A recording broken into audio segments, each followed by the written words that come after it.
날이 많이 더워졌습니다. 8월 날 이제 시작이 되어서 오늘 8월 첫 주 예배 저희가 함께 드리게 되고 있는데, 8월 달 들어오면서 7월 마지막 주에서 대단히 많이 더워져서 말씀들 들어오면 이렇게 여름 지내는 것이 막 이렇게 힘에 부대낀다 하는 분들 많이 만나 봅니다. 그러나 저희가 오늘 또 주의 전에 올라온 사랑하는 성도님들, 주의 은혜 가운데 우리의 모든 것 대신 주님의 은총 속에 은혜와 또 축복의 예배로 나아가는 우리 모든 예배자들 다 되시기를 주님의 이름으로 축복합니다.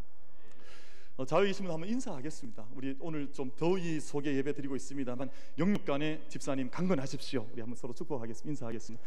영육간에 강건하십시오.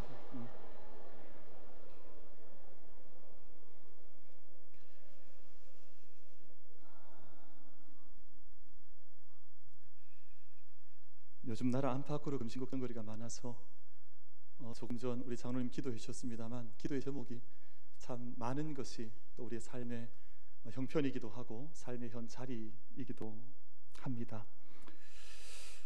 그런 상황 속에서도 저희가 지난 주 중에 이제 어저께 그저께 반가운 소식 하나 저희가 함께 받았습니다. 다름 아니라 청주에서 그 동산의 부모님들과 함께 그 산행 나섰다가 실종되었던 14살 된 어린 여중생, 아주 어린 아이죠. 어린 아이 조은누리 양이 실종된 지 열흘 만에 사실은 이 일이 어떻게 될까, 이게 잘 앞을 헤아리기 어려운 그런 시간에 정말 기적처럼 이렇게 살아서 생還을 해서 많은 국민들이 함께 기뻐하고, 요즘 기뻐할 일이 정말 없었는데 이것 때문에 다들 그래도 위로도 받고 또 함께 기쁨을 누리고 있습니다. 제 개인적으로 생각해도 참 감사하다, 참 다행이다 하는 그런 생각을 거듭거듭 하고 또 주일을 오늘 맞이했습니다. 구조하는 이 전문가들에 따르면 이 은누리 양의 생환을 기적이라고, 이건 기적으로밖에 이건 설명할 길이 없다, 그렇게 한결같이 입을 모으고 있습니다. 우리가 그때 상황을 다 알 수는 없지만 여러분, 지난 며칠 동안 우리는 무덥고 또 비도 많았고 해서 우리는 다 불편했지만 이 비 때문에 아이가 탈수하지 않고 그 빗물 때문에 살았다는 겁니다. 그러니까 우리는 불편했지만 그 아이에게는 생명의 단비였습니다. 그리고 우리는 더우니까 많이 힘드셨죠, 지난 며칠 동안. 근데 우리는 더웠지만 이 더위 때문에, 이 날씨 때문에 그 아이는 체온이 저하되지 않고 그 산에서 열흘을 지냈다는 것입니다. 그러니까 여러분, 저희가 때로는 우리에게는 불편한 것들이 있고 우리에게는 거추장스러운 것들이 있지만 그 길을 통해서도 하나님 일하시고 그 길을 통해서 하나님 앞서 나가시는 것을 우리 믿음의 눈으로 바라볼 수 있는 우리 모두가 다 되시기를 주님의 이름으로 축복합니다. 우리가 좀 불편하다 할지라도 하나님 일하시는 길에 우리가 그 시간을 드릴 수 있다면, 어제 어떤 분들이랑 그런 이야기 했습니다. 어떤 집사님께 그런 말씀 하시더라고요. 목사님, 그 어려움이 생기면 여성들은 산에서 조난을 당하면 여성들은 높은 곳으로 올라간답니다. 그게 뭐 과학적으로 그렇게 증명이 된다네요. 남자분들은 자꾸 골짜기로 내려간답니다. 그래가지고 제가 혼자 생각해 보니까 어렵고 힘들 때 자꾸 골짜기로 내려가지 말고 우리 위로 올라가야 되는 존재구나 하는 그런 생각을 했습니다. 여러분, 우리가 아무리 시대적으로 또 정치적으로 외교적으로 어렵다 할지라도 이럴 때에 우리가 자꾸만 뭐 코 들이받고 아래쪽으로 빠져들어가 우리 죽겠다 하는 것이 아니라 주님 여시면 살 길이 있습니다라는 믿음의 고백 가운데 우리 믿음의 길도 민족의 길도 나라의 길도 함께 열어갈 수 있는 우리 모든 성도들 다 되시기를 주님의 이름으로 축복합니다. 여러분, 은누리 양이 발견되면서 갑자기 이제 국민영웅으로 등극한 주인공이 하나 있는데요, 바로 달관이라고 하는 견공입니다. 견공. 이 개가 갑자기 아이를 발견한 거잖아요. 그래서 사람들이 이 군인견, 이제 군견이죠, 군견한테 관심 많이 가지면서 막 칭찬 릴레이가 일어나고 있습니다. 어떤 분들은 뭐 평생 이 달관이에게 소고기를 지급하라 막 그러고, 막 또 어떤 분들은 이 달관에게 휴가를 줘야 된다 막 그러고. 우리 국민들 재미있잖아요. 요즘 뭐 청원하는 게 국민청원이 무슨 아주 뭐 이런 일에도 막 국민들이 볼 때까지 달려들여서 뭐 소고기를 주라 막 그러고 있는 그런 형편입니다만, 이번 수색 작전의 연인은 507천 명이 동원이 되었다 합니다. 그러니까 군경 그리고 민간 합동으로 이 한 생명을 찾는데 5,700명이. 그럼 호우특보는 내려와 있고 또 폭염 경보 속에서 5,700명이 한 생명을 구하기 위해서 온 산과 벌판을 이제 정말 그 구석구석을 이제 다닌 것입니다. 그리고 실종 열흘 만에 그 생명을 찾은 것입니다. 온 국민이 선한 마음을 가지고 5,700여 명, 6천여 명, 여러분 한번 상상을 해보시면 얼마나 많은 인원입니까? 그 많은 인원이 한 생명을 찾기 위해서 산과 벌판을 헤매고 다녔습니다. 여러분, 이것이 생명의 가치입니다. 생명의 가치.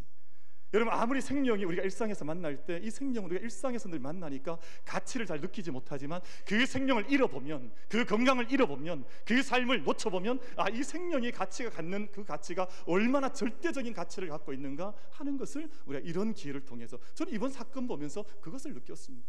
한 생명이 갖는 가치가 이토록 절대적인 것이구나. 여러분, 수천 명이 그 산을 벌판을 헤매고 다니며 한 아이 찾기 위해서 그 열흘 동안을 그 폭우 속에서, 그 뜨거위 속에서 한 생명을 구하기 위해서 고군분투했습니다. 여러분, 이것이 우리 복음의 내용이기도 합니다. 우리는 늘 복음의 사람으로 서 있고 또 복음을 듣고 우리 인생길을 복음 안에 세워가고 있습니다만, 복음의 가치, 복음의 주제가 바로 이것입니다. 우리가 얻은 생명과 우리가 확신하고 있는 이 구원이 그냥 얻어진 것이 아니고, 복음 중에 복음, 그리스도의 대속의 그 피값을 통해서, 십자가의 생명의 값을 지불함을 통해서 우리가 이 생명 얻었다고 하는 것, 이것이 바로 복음의 가장 중심되는 내용입니다. 오늘 저희 갈라디아서 읽으셨던 1장 4절 말씀 가운데에서 이 사실을, 여러분, 4절은 한 절, 짧은 한 절이지만 복음의 내용이 아주 다 한 구절 속에 다 담겨져 있습니다. 이렇게 말씀하고 있습니다. 그리스도께서 하나님 곧 우리 아버지의 뜻을 따라 이 악한 세대에서 우리를 건지시려고 우리 죄를 대속하기 위하여 자기 몸을 주셨으니 라고 말씀을 하고 있습니다. 여러분, 제가 좀 빨리 좀 빠른 속도 읽었습니다만, 여러분 다시 한번 읽어보십시다. 이 말씀을 그냥 읽지 마시고 우리가 정말 복음의 주제와 복음의 사건이 포함된 말씀으로 이 말씀을 같이 한번 합독해 보십시다. 시작. 그리스도께서 하나님 곧 우리 아버지의 뜻을 따라 이 악한 세대에서 우리를 건지시려고 우리 죄를 대속하기 위하여 자기 몸을 주셨으니. 아멘.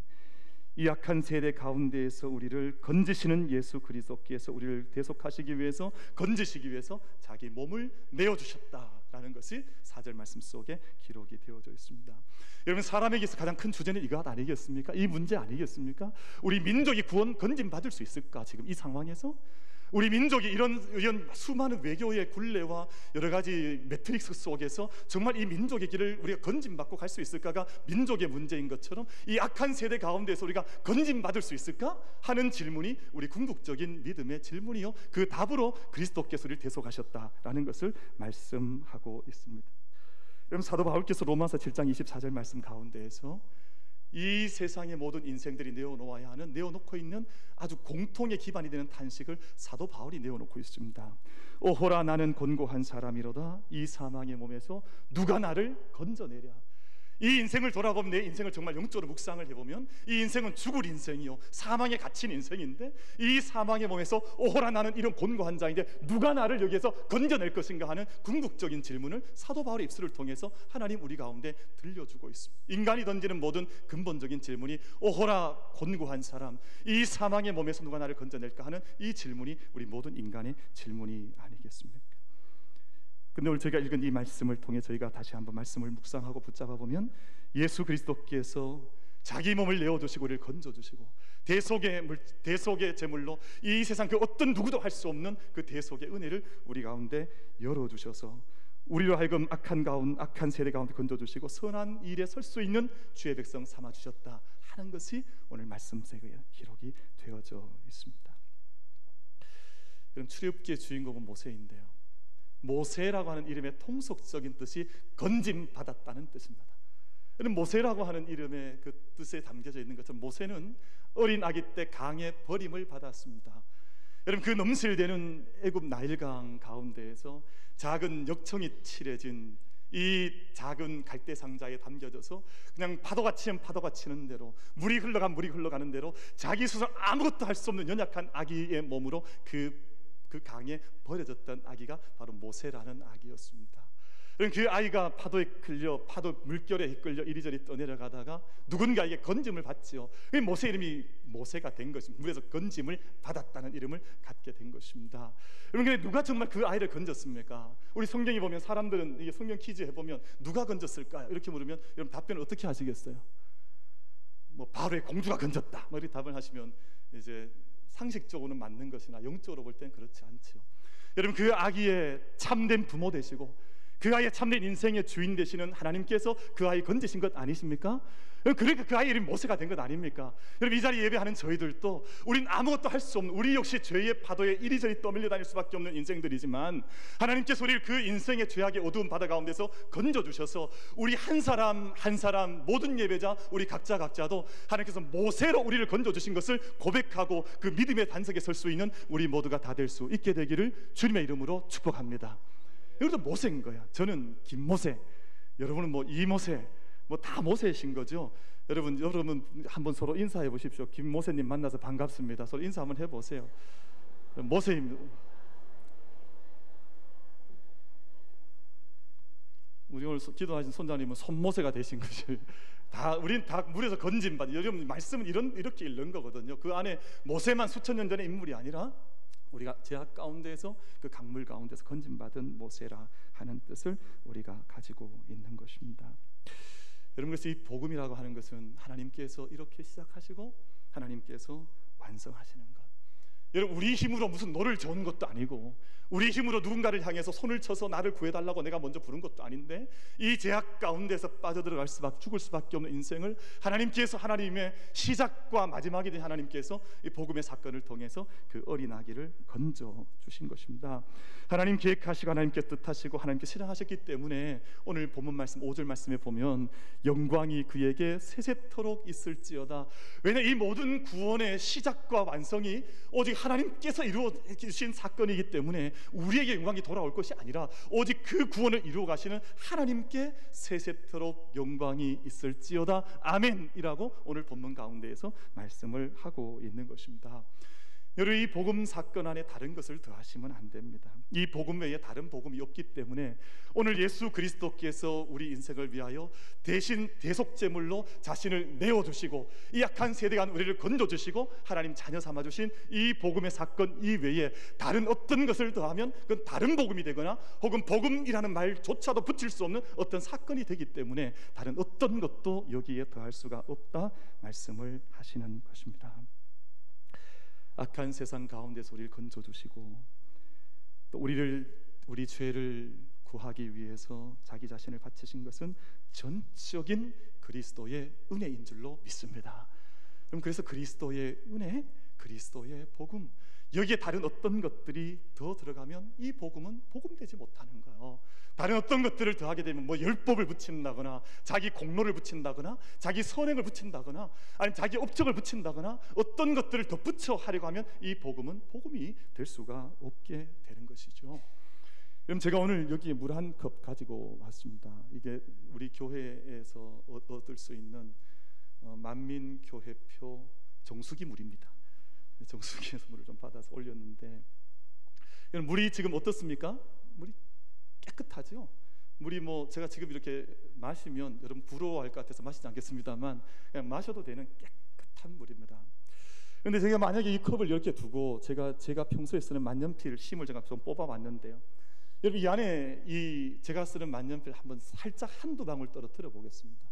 여러분 많이 떨어뜨리는 것 아니고 조금만 떨어뜨려 볼게요.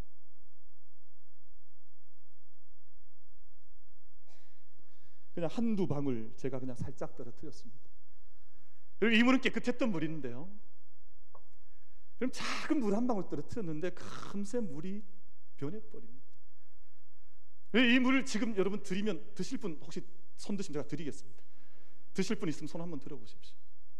아무 이 물 먹으려고 하는 사람 없을 것입니다. 누가 이 물을 먹겠습니까? 이 물은 마실 수도 없는 물이요, 이미 더럽혀진 물이요, 이 물은 생수로서의 가치가 조금 전까지 있었지만 뭔가가 들어감으로 이 물은 물의 가치를, 생수의 가치를 잃어버린 것입니다. 물이 시커매져 버리고 말았습니다.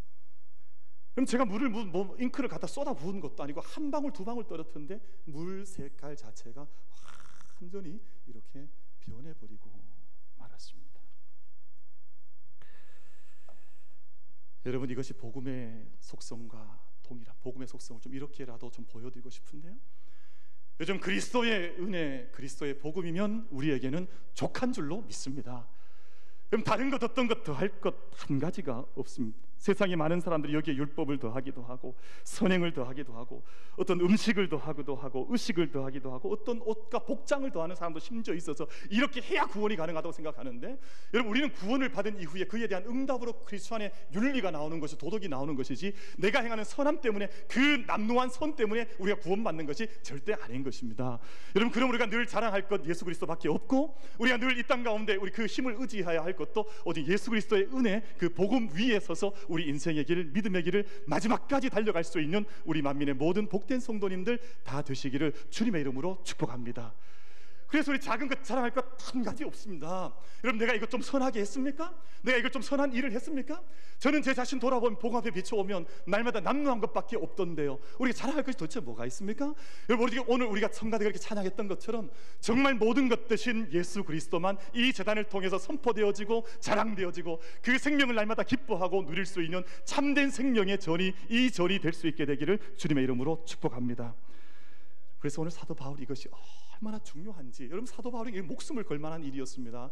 그래서 오늘 어떤 말씀을 선포하냐 하면, 자기 사도 바울 자신을 포함해서 하늘에서 임한 천사라 할지라도 이 그리스도의 복음 외에 다른 복음을 전하면 저주를 받을지어다, 그렇게 기도를 하고 있습니다. 그러니까 우리가 지켜가야 할 복음이, 순수성이 얼마나 귀하냐, 오직 예수 그리스도, 오직 주님을 붙들고 오직 하나님의 생명 가운데 서는 것이 얼마나 소중한 일이냐 하는 것을 사도 바울이 영적인 분투하는 마음으로 이렇게 말씀을 내어놓고 있습니다.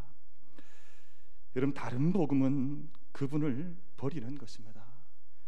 그리스도 외에 다른 복음을 이야기하는 것은 그리스도로부터 철저하게 등을 돌리는 것입니다. 그럼 다른 복음은 아예 복음 자체가 아닌 것입니다. 복음인 것처럼 보일지 모르지만 다른 것을 더하면 그 자체가 복음이 아닌 것입니다. 다른 복음은 결국 오늘 말씀이 주는 마지막 결론과 같이 저주와 정죄를 가져올 수밖에 없는 것입니다. 여러분, 이제 말씀의 결론을 제가 좀 맺고자 하는데요, 여러분, 참 안타깝게도 우리나라에는 다른 복음을 쫓는 이들이 우리 주변에 얼마나 많은지 모릅니다. 이 말씀을 드리고자 오늘 본문 말씀을 함께 선포하게 되었습니다. 우리나라가 전 세계에서 이단이 가장 많은 나라 중에 한 나라입니다. 여러분, 기독교적 이단이 많다고 하는 것은 일면 생각해 보면 한 가지 또 주는 깨달음은 있습니다. 여러분, 우리 주변에 짝퉁이 많은데요, 거짓 이렇게 물품들이 많은데, 여러분, 저기 별로 가치 없는 물건에 짝퉁이 있습니까? 아니면 정말 진품, 정말 비싼 물품에 짝퉁이 생겨납니까? 어디에 짝퉁이 있습니까? 정말 진품, 그러니까 이게 그냥 일반적으로 구할 수 있는 것들은 거기에 뭐 짝퉁 만들 것도 없습니다. 그냥 그것은 그냥 사면 되고. 근데 뭐 루이 뭐 시작하는 거 있잖아요, 똥으로 끝나는 것, 뭐 이렇게 루이 뭐, 그리고 샤로 뭐 끝나는 거 있잖아요, 샤 뭐 이렇게 해서.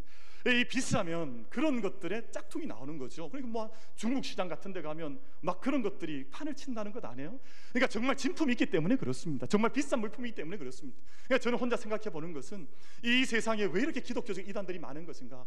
하나님의 생명이 정말 있는 것이요, 하나님 권이 정말 있기 때문에 그것을 모방하는, 그것을 유사한 것들로 일으켜서 그 생명을 빼앗으려고 하는 이단과 짝퉁 같은 사이비들이 이 땅 가운데 행행하는 것이다 하는 생각을 가지고 있습니다만, 그럼에도 불구하고 우리나라는 좀 심한 편입니다. 제가 좀 소개를 하려고 합니다. 박태선, 문선명, 요 곁에 교회에 있는 안상홍, 뭐 이런 자기 자신이 재림 예수 그리스도라고 주장하는 사람이 우리나라에만 한 40명쯤 됩니다. 우리나라에 너무 많아요. 다른 나라에 비해서 이 숫자가 절대적으로 좀 많은 편이에요. 한 40명이 다 자기가 재림 예수라고 그렇게 주장을 하는 형편에 있습니다. 왜 이단이 많으냐? 여러분, 제가 몇 가지 짧게 설명을 드릴 터이니까 잘 정리해서 기억을 하시면 좋겠습니다. 왜 이단이 많으냐? 조금 전 말씀드렸던 것처럼 하나님의 빛이 있는 곳에 늘 어둠이 기승을 부리게 마련입니다. 여러분, 더위가 있고 이 여물게 하는 태양빛이 강하면, 습한 온도가 올라가면 모기가 많이 나타나잖아요. 마치 하나님의 생명의 빛이, 진리가 있는 곳에 이단이 있는 것은 어제 오늘의 문제가 아니라 예수님께서 복음 전하시고 천국으로 돌아가신 후에 이 땅에 복음의 시대가 열렸을 때, 그때부터 이단들은 기승을 부렸습니다. 데살로니가 전후서나 요한 1, 2, 3서나 이단은 언제나 있어 왔다고 하는 것을 먼저 전제적으로 가져진 것이 합당하고요. 두 번째, 여러분, 교회가 교회 역할을 못하거나 성도들이 성도로서의 삶을 바르게 살지 못하면 이단이 나타나거나 이단에 빠지거나 이단의 유혹을 받게 되어져 있습니다. 자기 자신이 그리스도의 복음을 복음답게 잘 받지 못한 사람들은 언제나 다른 뭔가가 없을까, 다른 더 쇼킹한 것이 없을까, 다른 자극적인 것이 없을까. 여러분, 마약의 속성이 그렇잖아요. 더 강한 것, 더 자극적인 것, 이것들을 찾아나가지 않아요? 이단도 똑같습니다. 하나님, 우리가 오늘 예배 드리면 아무 감흥이 없다 그래요. 왜 그렇습니까? 여러분, 영적으로 끼워져 있어서 내게 주신 일상의 생명, 병들어야 건강한 걸 압니까? 병들을 주경에 처해야 생명이 건강한, 그제야 깨닫는 것이 인생의 어두운 면들이지요. 여러분, 정말 우리 안에 건강한 생명, 건강한 믿음을 자랑하고 기뻐할 수 있는 영적인 축복을 잃어버리지 않는 우리 만민의 모든 성도들 다 되시기를 주님의 이름으로 축복합니다. 여러분, 또한 세기 말적인 종말론적인 현상이 나타나면 늘 이단은 들끓게 되어져 있습니다. 여기에 자기가 스스로 예수라고 하고 자기 이름을 드러내는 좀 영적인 민감한 어떤 영적인 각성자들이 나타나 어둠 가운데 이단으로 빠져들어간 경우들이 많이 있는 것이 사실이요. 또한 사회가 불안해지거나 사회 속에 위기가 닥치면 이단들이 횡행하는 것이 이 땅의 역사였습니다. 지금도 그러합니다만, 제가 기회가 있는 대로 이제 8월 한 달 안에는 이단에 대한 설명을 좀 설교를 통해서 간단하게 드리면서 우리 주변에 우리가 주의해야 할 것들에 대한 말씀을 좀 몇 주간에 걸쳐서 나눴으면 하는 생각이 있습니다. 먼저 오늘은 제가 좀 짧은 시간 들여서 우리 교회에서 가장 가까운 거리에 있는 대표적인 이단 가운데 한 가지인 하나님의 교회라고 하는 교회를 좀 이단을 설명을 하려고 합니다. 위치는 우리 교회로부터 불과 한 700~800여 미터 가면 있습니다. 가까운 곳에 최근에 교회 건물을, 그 이단의 건물을 새롭게 마련을 하고 새로운 포교 활동을 최근에 열심히 하고 있는 모습을 보이고 있습니다. 하나님의 교회는 원래 이름은 하나님의 교회가 아니고 원 이름은 하나님의 교회 세계 복음 선교 교회 협회입니다. 그래서 이단들은 특징이 일단 이름을 잘 잡아요. 이름을 좋은 것들은 다 갖다 놓습니다. 그래서 신천지도 이름이 사실 좋은 이름이거든요. 이게 새 하늘 새 땅이라는 뜻을 가지고 있는데 그 이단들이 그것을 먼저 선점을 하고 쓰고 있습니다만, 하나님의 교회 세계 복음 선교 교회의 협회의 줄임말이 하나님의 교회입니다. 다른 말로는 하나님의 교회 예수 증인회, 이렇게 이름을 부르기도 하고 하나님의 교회 안상홍 증인회라고 그 이름을 짓기도 합니다. 1964년에 부산에서 처음 시작을, 올해 시간은 그렇게 오래되지 약 50여 년 정도 이제 역사가 되었습니다.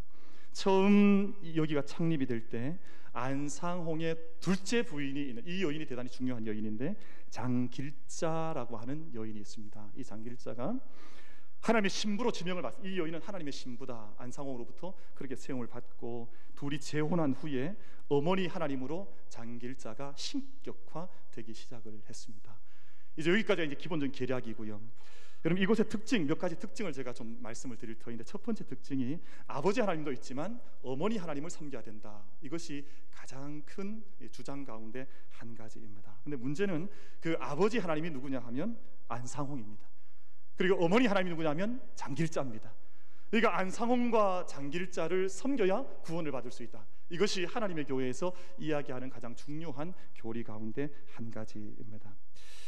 여러분, 하나님의 교회 홈페이지 이제 크게 열고 활동을 하고 있는데 여러분들은 들어가 보지 않으셔도 괜찮습니다. 제가 대신 들어가겠습니다.